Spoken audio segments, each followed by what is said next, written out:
Jean-Luc Herzog, bonjour. Bonjour. Alors avec 9 autres maires de la communauté urbaine de Strasbourg, vous avez été les premiers à relancer, il y a quelques jours, le débat sur le grand contournement de la ville. Aujourd'hui, il semblerait que le dossier ait évolué. Vous êtes heureux d'en avoir été à l'initiative ? Je crois que globalement, on a atteint notre objectif, puisque ce dossier qui avait disparu de la circulation au mois d'avril, subitement renaît sous la lumière grâce à effectivement l'intervention de 10 maires. Alors, un ministre qui n'exclut pas de réouvrir le dossier, une municipalité strasbourgeoise, on va dire, moins ferme.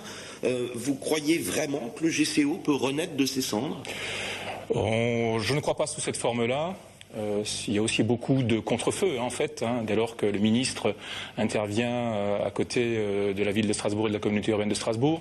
On sent bien que c'est plutôt une façon de dire on rouvre le débat, mais est-ce qu'il va vraiment être rouvert ? On en doute.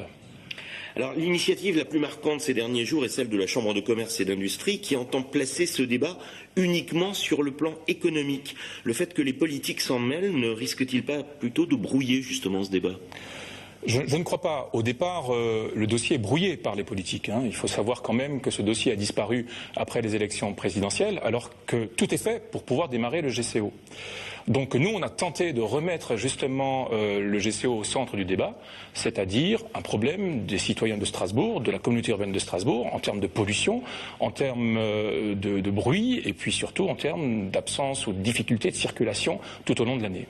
Alors, que vous le vouliez ou non, pour l'opinion publique, c'est désormais une bataille entre les habitants de la campagne pris dans les bouchons contre les écolos des villes qui défendent le hamster et les champs. Comment sortir de cette caricature ? Écoutez, la caricature, pour en sortir, il faut bien se replacer au niveau de l'Alsace. Mulhouse, Colmar, Sélestat, qui sont des villes beaucoup plus petites, ont toutes un contournement.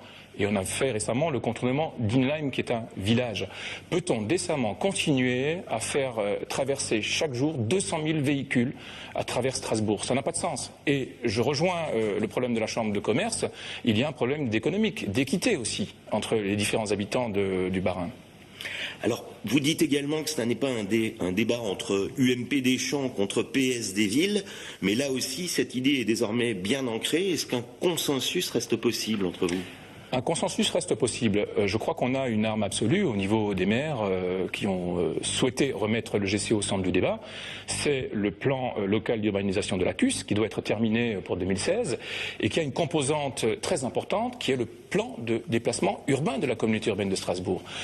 Nous ne sommes plus d'accord pour que nous traitions le PDU et le futur PLU en l'absence d'un GCO. Jean-Luc Herzog, merci.